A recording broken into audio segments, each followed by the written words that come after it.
Olá, meus amores, tudo bem com vocês? Espero que vocês estejam bem. Sejam muito bem-vindos a mais uma aula de história, né? Estamos aqui continuando o nosso assunto de Idade Média. Sei que a aula passada foi um conteúdo mais pesado, que tinha vários nomes, né? Que muitas vezes isso faz com que os alunos se sintam confusos, mas tenham calma que tudo vai ficar tranquilo, tá? Não se esqueça que vocês precisam aí estabelecer um relacionamento com a gente, com os professores. Então, surgiu dúvida, não entendeu, professor, explica de novo. A gente está aqui justamente para isso, para dar esse suporte para vocês, porque nós sabemos, né, o quanto muitas vezes é difícil compreender esses conteúdos que são mais complexos à distância, né, assistindo essas videoaulas. Mas eu sugiro a vocês que, tendo dúvidas, volte, assista o vídeo novamente, né? Eu repito várias vezes a mesma coisa para que vocês consigam entender. Eu faço um resumo de tudo no final das contas, né? No final da aula, no começo da outra, para que vocês consigam pegar melhor o conteúdo, tá bom? Hoje nós vamos dar continuidade então ao tema de Idade Média, né? É muito grande, é extenso, como eu disse para vocês, e acreditem, isso aqui é só o resumo muito resumido, né? Da complexidade desse período chamado Idade Média, tá? Mas a gente tá quase acabando com ele, segura as pontas ali. Nós vamos falar hoje sobre a formação do feudalismo, né? São duas coisas diferentes. Tá? Acaba que a gente denomina, né, todo esse período da Idade Média como feudalismo, mas nós precisamos entender que feudalismo é o sistema econômico que existiu dentro da Idade Média, então é diferente. Idade Média é o período, feudalismo é essa organização dessa sociedade, esse sistema econômico que vai existir, que vai se formando na Alta Idade Média aos poucos, né? Lembrando que tudo isso é um processo histórico, ok? Então, o feudalismo, ele vai se dar por meio da formação de características que vão ser herdadas tanto do Império Romano, né? A partir da desintegração desse Império Romano, quanto de algumas características dos povos aqui bárbaros que vão influenciando nessa formação dessa sociedade. Vem aqui para a nossa apresentação para a gente entender melhor o que é esse feudalismo, e aqui nós vamos entender também como que essa sociedade era organizada, né? Como que era a cultura dessa sociedade, como que era a economia dessa sociedade medieval, ok? A formação desse feudalismo, então, se dá por meio do fim da autoridade centralizada e a aproximação dos nobres uns dos outros. Esse feudalismo, ele vai se dar por meio da síntese de instituições romanas e bárbaras. E isso aqui é muito importante, olha só esse esqueminha que eu coloquei aqui para vocês. Das instituições romanas, vão se herdar a ideia de vila, vai se tornar feudo. O colonato vai se tornar o que nós chamamos na Idade Média de servidão, e vai imperar o cristianismo, né? Então aqui, ao invés de existir, a gente chamar, como chamávamos lá no Império Romano, de vilas, nós vamos chamar de feudos, e vão estar ligados aí a essa lógica mais rural. Tá? Lembrando que os povos, né, que a população acaba fugindo das cidades com as invasões bárbaras e procuram refúgio aí nos campos, procuram proteção nos campos, gerando a ruralização da sociedade, ok? Lá, assunto que nós vimos na primeira aula, a primeira parte sobre Idade Média. Outra característica que herda-se então desses romanos é justamente o cristianismo, né? A aula passada nós vimos sobre a conversão, vimos que, por exemplo, Carlos Magno, ao expandir o território do reino dos francos, formando o Império Carolíngio, ele vai forçando os outros reinos bárbaros a se converter ao cristianismo, e isso faz com que ele ganhe legitimidade no seu reinado, sendo coroado inclusive por um papa, tá bom? Então, essas aqui são as características desse feudalismo que são herdadas dos romanos. A vila vai se tornar o feudo. O colonato, lembra do colonato que nós falamos lá na primeira aula também, sobre a Idade Média? O colonato é aquela pessoa né, que vai procurar trabalho, que procura formas de viver, de sobreviver em outras terras. Ele precisa procurar a pessoa, o colono, ele vai como se uma espécie de aluguel, ele vai alugar aquela terra, né? O dono da terra cede a terra para ele trabalhar ali, cultivar a terra, produzir o seu próprio alimento, e ele vai pagar esse aluguel dessa terra em formato de impostos. Esses impostos eram pagos por meio de produtos. Então, se ele produzia trigo, ele ia pagar o aluguel daquela terra por meio do trigo, uma porcentagem daquilo que ele ganhava, daquilo que ele conseguia produzir, ia para pagar o aluguel. Esse colonato vai dar origem à servidão, que vai funcionar inclusive nessa mesma lógica, tá? Óbvio que vai ser inserido vários outros impostos que esses servos também vão ter que pagar para os donos dessas terras, que vão se chamar senhores feudais, que nós vamos falar daqui a pouco. Dos germânicos, né, dos povos bárbaros, ficou a relação de comitatus, que é basicamente a lealdade. Lembra que eu disse para vocês que esses povos germânicos, principalmente os germânicos, eles tinham a tradição da oralidade, da honra. A honra é muito importante. Então, se você promete proteger alguém, você vai proteger aquela pessoa, colocando inclusive a sua própria vida em risco. Tá? Se você promete levar alguma coisa para uma pessoa, você vai fazer, porque é a sua honra, não só sua, mas de toda a sua família que está em jogo. Então você precisa cumprir aquela promessa.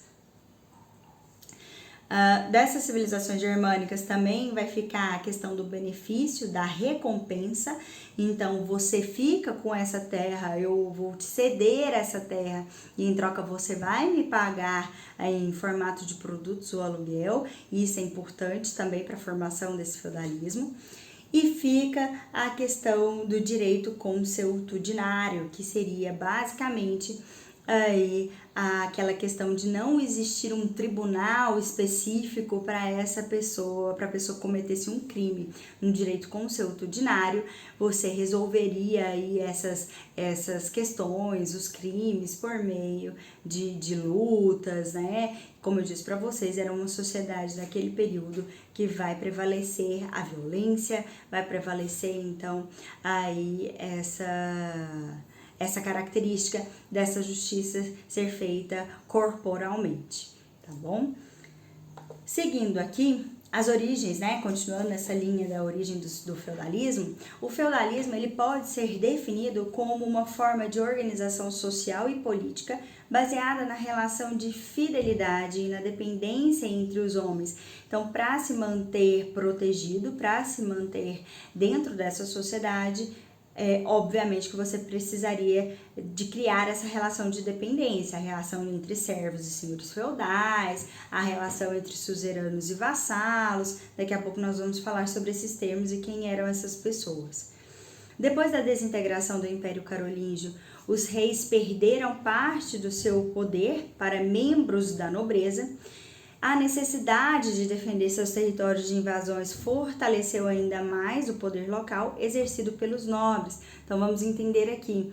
Com a desintegração do Império Carolíngio, quando então o Carlos Magno morre e os filhos, né, ele deixa o trono aí para Luís o Piedoso e os filhos do Luís o Piedoso não conseguem fazer essa divisão amigável, acabando então dividindo o Império Carolíngio em 3 partes por meio do Tratado de Verdun, faz com que esses reis eles voltem a perder poder, assim como aconteceu lá atrás, antes do Pepino de Edistal centralizar o poder dos prefeitos de palácio na figura dele, tá?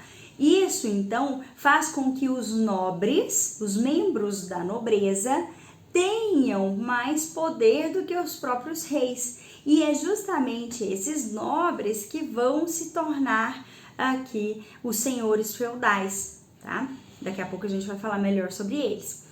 Os reis faziam alianças individualmente com os nobres para assegurar a lealdade destes. Então, uma estratégia que esses reis faziam para tentar não perder o poder ou para não ser destituído novamente, assim como aconteceu já anteriormente, na aula passada nós falamos sobre isso, esses reis acabam então fazendo alianças, que é uma característica muito importante desse feudalismo, fazendo alianças, acordos com os nobres, alianças que vão gerar proteção a esse rei, que vão gerar proteção a esses nobres, tá? Daqui a pouco a gente vai entender melhor como funcionavam essas alianças, tá?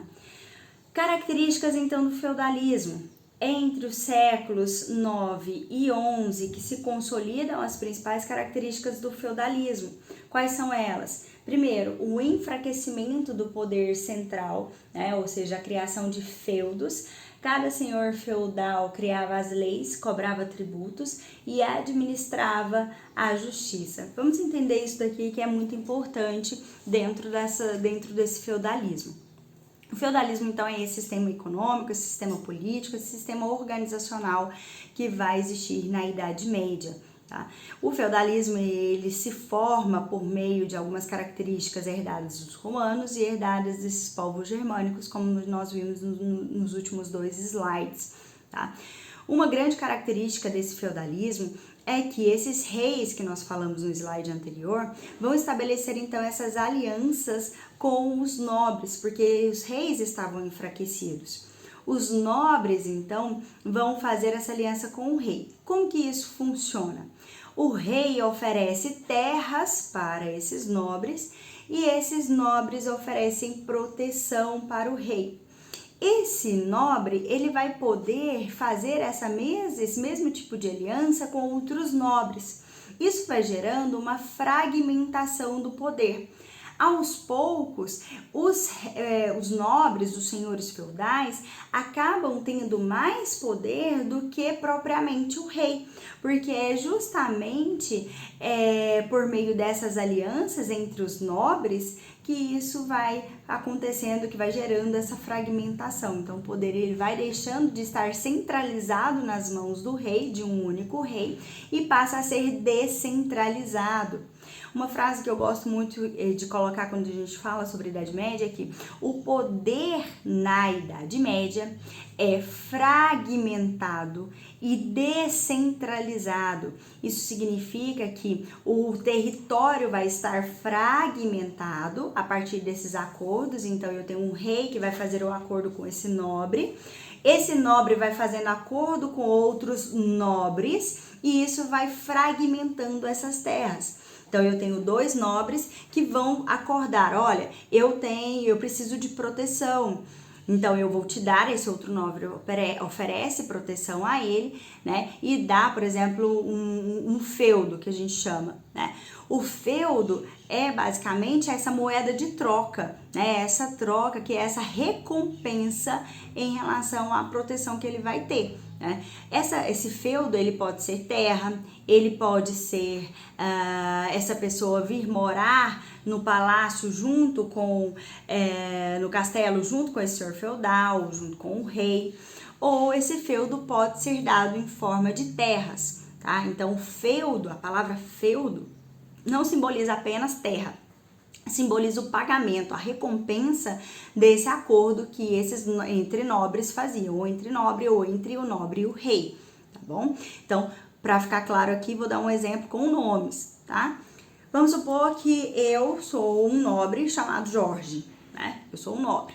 Eu tenho, então, o meu título, eu sou um nobre, eu faço parte aí de uma camada pequena, de uma pequena camada dessa sociedade da Idade Média. Eu preciso de proteção, então eu vou negociar com outro nobre. Então, vou lá, chego nesse outro nobre, não sei, o Guilherme. Vou negociar com o Guilherme que eu preciso de proteção. O Guilherme vai falar para mim, Jorge, o que você precisa? Estou colocando nomes masculinos porque era assim que funcionava, tá bom? Então, o Guilherme vai falar para mim, Jorge, o que você precisa? De proteção, beleza, eu te dou proteção, mas em troca você vai me dar o quê? Não, eu também te dou proteção. Ele, beleza, então eu vou ceder aqui para você esse pedaço de terra para você administrar. Esse pedaço de terra, então, passa a ser administrado por mim, pelo Jorge. Eu ofereço proteção para esse nobre, para o Guilherme. Então, se ele precisar de proteção, se alguém invadir a terra dele, ele pode, qualquer momento, me convocar que eu devo essa lealdade a ele, eu devo essa proteção a ele. Eu, Jorge, posso fazer acordo com outro nobre? Posso. Eu posso oferecer terra ou oferecer proteção dessa pessoa vir morar aqui comigo no meu castelo, né? Eu posso fazer esse acordo. Isso vai gerando essa fragmentação, tá? Pegando já esse exemplo aqui pra gente falar de suzerania e vassalagem é justamente esse acordo entre esses nobres. Suzerano é aquele que cede o feudo, né? Que cede essa proteção ou essa terra. E vassalo é aquela pessoa que vai receber esse feudo, vai receber essa terra, vai receber essa proteção. E em troca ele vai prometer lealdade, fidelidade, tá? Então, no caso, eu, Jorge, sou o vassalo do Guilherme. O Guilherme é meu suzerano. Se eu, Jorge, for fazer um acordo com outro nobre, este outro nobre vai ser o meu vassalo e eu vou ser o suzerano dele. E isso não quer dizer que essa pessoa vai ser o vassalo do Guilherme. Quem é vassalo do Guilherme sou eu. Um seriado fantástico, eu já citei aqui para vocês, para entender isso, é Game of Thrones. Game of Thrones é fantástico para a gente conseguir entender essa lógica. Quem já assistiu, né, vai conseguir aqui entender o que eu estou falando. Quem não assistiu, eu sugiro que assista, pelo menos ali a primeira temporada, que dá para você ter um pouco de noção disso daqui que eu estou falando. Ah, é claro, se você tiver tempo, tiver paciência, quiser, gostar de assistir seriados, né? Mas em Game of Thrones nós temos ali a figura dos Starks, né, que é uma família que vai proteger aí a região norte. Eles protegem o norte. Eles são os vassalos do rei Robert, ali na primeira temporada, né? Não vou dar muitos spoilers, né, porque o seriado é simplesmente fantástico, né? Mas esses Starks, então, eles vão tomar conta ali do norte, da parte norte desse grande reino. Eles são submetidos, eles são vassalos do rei Robert. Se o rei Robert precisar de proteção, se ele estiver se sentindo ameaçado, se o seu reino ele estiver se sentindo ameaçado, ele pode convocar estes Stark para poder defender o seu reino. Mas os Starks têm os seus próprios vassalos, porque eles estão comandando aquele grande território chamado, né, ali do norte. Eles vão realizar acordos entre esses nobres e vão existir várias outras famílias, então, que vão estar submetidas aos Starks. Essas outras famílias vão ser os vassalos dos Starks. Isso não significa que eles sejam os vassalos do rei Robert, mas apenas os Starks. Bom, é uma lógica extremamente interessante e eu sei que pode parecer confuso, mas não é. Então, se você tiver dúvida, mande mensagem, não fique com a dúvida que eu explico para vocês novamente, tá bom? Até vocês entenderem, que é fundamental entender isso daqui.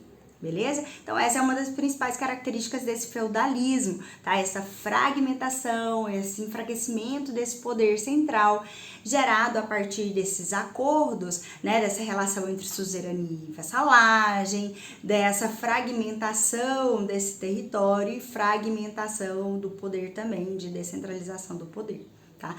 Passa-se, então, a ter mais poder o senhor feudal, que é um membro da nobreza, do que propriamente o rei. Muitas vezes a população, os servos, muitas vezes, eles conhecem quem é o senhor feudal, mas não sabem nem quem é o rei, tá bom? Nesse período, outra característica do feudalismo são os laços de dependência pessoal, uma vez que eles vão estabelecer esses acordos aí para tentar se manterem protegidos. Como eu já disse para vocês, um dos exemplos é essa relação de suzerania e vassalagem mesmo. A economia é de base agrícola e de subsistência, o que significa que eles vão plantar o suficiente para eles sobreviverem e pagar este aluguel, os impostos das terras que eles estão cultivando, tá? Então, os servos, eles vão pagar vários impostos ao senhor feudal, ao dono da terra, por utilizar a terra para poder plantar, vão pagar impostos para usar a maquinagem, né, o maquinário, na verdade, ali do senhor feudal, vão pagar impostos por poder, simplesmente por estar ali naquela terra, por usufruir da proteção desse senhor feudal, mas ele não é preso à terra, tá? Muito cuidado para vocês não confundirem servidão de escravidão com escravidão. Escravo, ele é preso ao dono, ele é uma propriedade, ele não pode sair dali. Já o servo, ele pode sair a qualquer momento, ele não é preso ao seu dono, ele não existe dono, ele não é uma propriedade, mas ele acaba ficando ali porque ele precisa de proteção, uma vez que esse período da Idade Média é extremamente violento, tá? Outra característica, então, é a consolidação dessa igreja católica, né? Nós temos aí a organização de um grande poder religioso, político e econômico, foi assunto aí da aula da nossa aula da semana passada, em que vocês leram, inclusive, um texto explicando aqui, ressaltando esse poder dessa igreja católica na mentalidade das pessoas desse período medieval.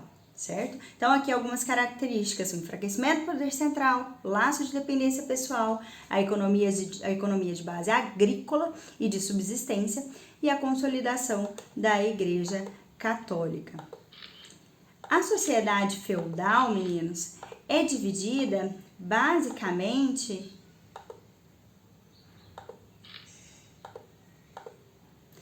nós podemos dividir essa sociedade feudal em 2 ou 3 partes. Vou explicar aqui para vocês. Primeiro, vocês precisam entender que a sociedade feudal, ela é estamental, ou seja, ela é dividida em estamentos, em camadas de sociedade. Muito cuidado que nesse momento aqui nós não falamos de classes sociais, tá? Classes sociais é um conceito moderno, é um conceito que vai surgir lá a partir do século XIX. Então, até aqui nós vamos falar de camadas da sociedade, tá? Então, nós podemos dividir essa sociedade em 2 camadas, a camada dominante e a camada dominada. É aqueles que vão dominar, que seria o clero e a nobreza. Lembrando que o rei ele faz parte, de certa forma, dessa nobreza, mas que o rei, durante todo esse período aqui do feudalismo, ele vai perdendo essa força, né? Apesar dele dele existir, né? Ele perde a força por conta desse poder, dessa fragmentação dessa fragmentação do poder e desse poder descentralizado, que vai muitas vezes mais para as mãos do senhor feudal do que do próprio rei, né? E a camada aí que seria dominada, que eram os servos, né? Que seriam aquelas pessoas que vão trabalhar, que vão cultivar, que vão aí sustentar essa lógica produtiva, tá? Então são os servos, é a maior parte dessa população. Olha só aqui no slide que vocês vão entender melhor.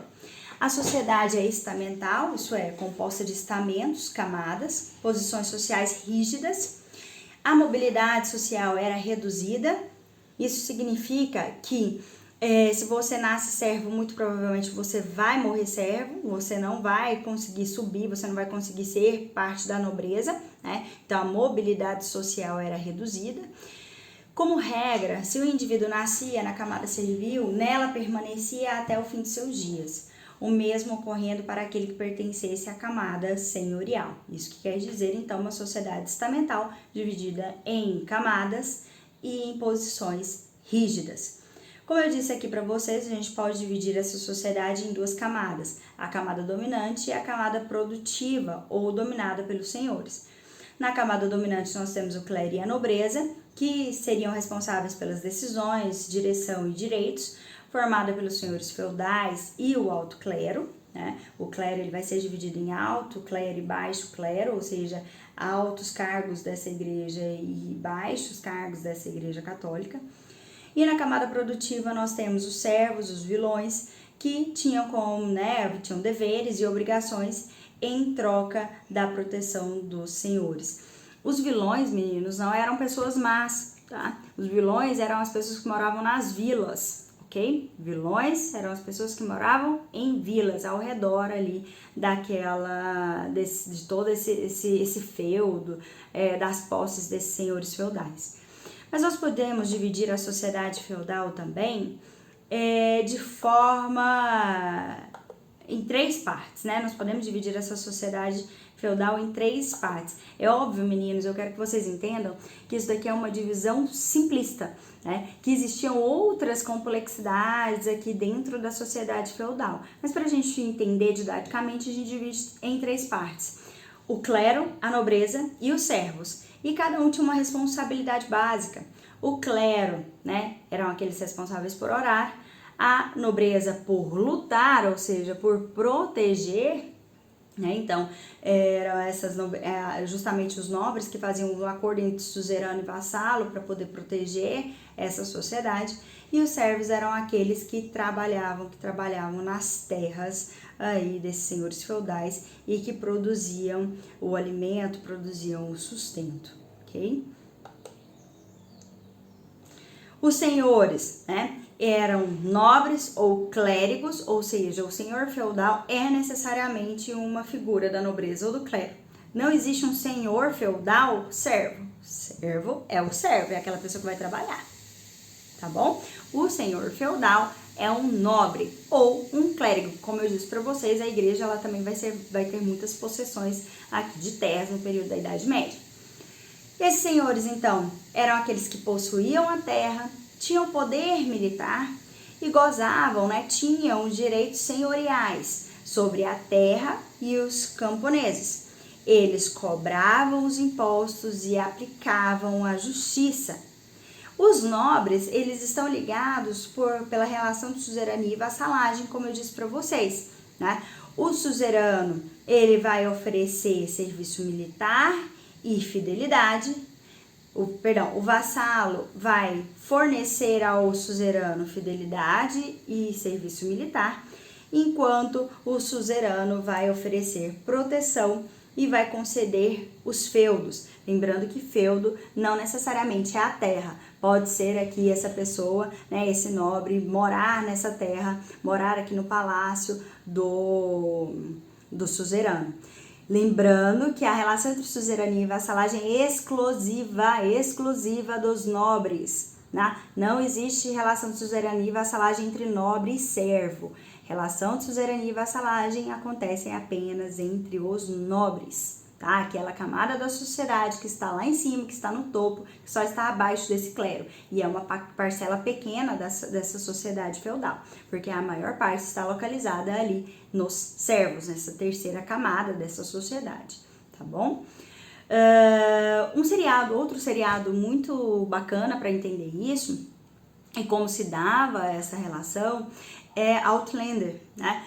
É um seriado muito bacana que eu recomendo que vocês assistam também. Ali na primeira temporada, inclusive, mostra uma cerimônia de fidelidade, né? Em que os nobres vão ali jurar, vão renovar os votos de fidelidade para com o seu suzerano.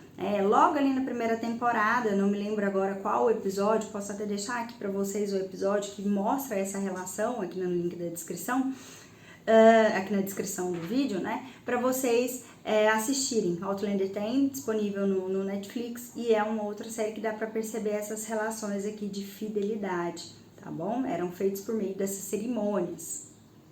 Espero que vocês tenham entendido. Se vocês não entenderam, ficaram com dúvida em algum conceito, em alguma característica desse feudalismo até aqui, mande mensagem que a gente vai discutir. Na próxima aula, nós vamos falar sobre a função dos servos e entender melhor como que essa sociedade feudal funcionava, tá bom? Um grande beijo e até a próxima. Tchau, tchau.